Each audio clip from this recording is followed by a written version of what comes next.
Halo semuanya, teman-teman, selamat datang kembali. Dan ya, terima kasih sudah sengaja klik video saya dan menonton video saya. Semoga video saya bisa bermanfaat. Dan sebelum kita mulai videonya, saya mohon maaf dulu. Saya mau disclaimer dulu, kalau misalkan berisik itu anak-anak di belakang lagi pada berisik, lagi pada berantem. Jadi mohon dimaafkan kalau misalkan sedikit terganggu ya teman-teman ya.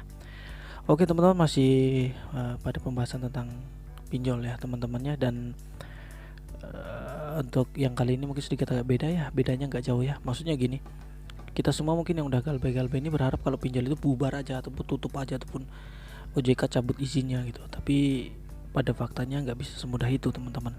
Jadi saya mau bahas itu, dan pembahasannya mungkin kita tentang keluhan kita yang kita ditekan debt collector, dihubungi segala macam bla bla bla bla, sebagai kita keluhan yang galbay, dan kita pun harus menerima konsekuensi dengan dihubungi terus, terganggu, atau dengan tekanan verbal segala macam lainnya.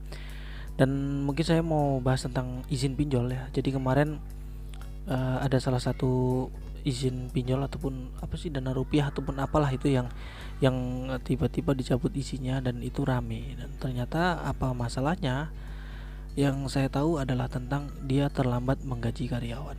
Nah, oke teman-teman. Jadi saya dari hal itu saya bikin sebuah sedikit catatan lah. Kalau pinjaman online yang akan di stop itu dengan beberapa alasan, yaitu oke teman-teman, pinjaman online itu akan di stop izinnya itu dengan 3 hal. Yang pertama adalah dia tidak bayar pajak ya. Salah satu perusahaan bisa di stop izinnya kalau misalkan dia tidak bayar pajak. Ini umum ya, semua perusahaan ya. Terus kedua, tidak menggaji karyawan dalam waktu yang lama. Itu salah satu bentuk tanggung jawab perusahaan tersebut terhadap karyawan ya. Dan ketiga, tidak menyerahkan atau store modal. Nah, tidak menanam modal lah, kurang lebih kayak gitu. Jadi itu akan izinnya di stop ya. Dan pinjol dengan poin sebagai berikut ya teman-teman ya. Menagih nasabah dengan kasar, menteror dengan kekerasan verbal, keluhan debitur, dan semua yang berasal dari debitur itu hanyalah akan menjadi sebuah laporan keluhan saja. Karena pada fakta di lapangan itu enggak gitu. Jadi apa kesimpulan dari yang saya sampaikan? Jadi begini teman-teman, yang bisa menghentikan pinjol itu sendiri ya diri kita sendiri. Kenapa demikian? Ya udah, karena kita udah galbay aja itu. Saya di sini tidak membawa kalian untuk tidak membayar utangnya, karena kondisinya sekarang saya ambil poinnya sudah galbay. Bukan mau ngajak kalian yang masih lancar ya monggo teruskan, itu lebih bagus. Nggak ada saya bawa kalian kok sudah dibayar, nggak. Yang sudah galbay, sudah kesulitan untuk bayar, bahkan sudah tidak bisa bayar lagi, ya udah lanjutin aja galbaynya. Ya kita sama-sama support satu sama lain sebagai teman-teman semua yang sesama galbay ya. Jadi dari itu semua kesimpulannya yang bisa menghentikannya kita sendiri. Kita berhenti minjol ya, bukan kita berharap pinjol itu dihentikan. Kita nggak bisa sama sekali, karena 3 poin di atas itu yang paling kuat untuk bisa bikin pinjol itu berhenti ya. Kalau misalkan dia bangkrut dan udah nggak bisa store modal ya mungkin bisa di stop isinya gitu. Tapi kalau misalkan 3 poinnya masih ada semua ya nggak bisa.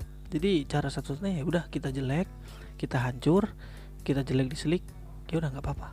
Karena jangan pernah berharap dari luar itu selain itu, karena memang kondisinya pinjol nggak akan pernah berhenti, bahkan akan selalu ada. Yang sudah dicabut izinnya pun paling bahasanya jadi ilegal ya, terus atau namanya diganti kan, gitu aja sih ya kan. Buktinya masih malang melintang di mana-mana teman-teman. Yang namanya pinjol-pinjol ini sudah dicabut isinya segala macam, tetap masih malang melintang aja, karena memang kondisinya begitu, fakta di lapangannya kayak gitu ya teman-teman ya.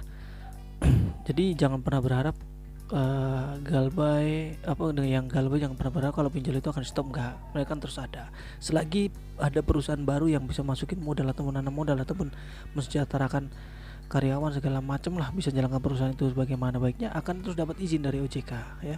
Perusahaan itu akan terus dapat izin terus.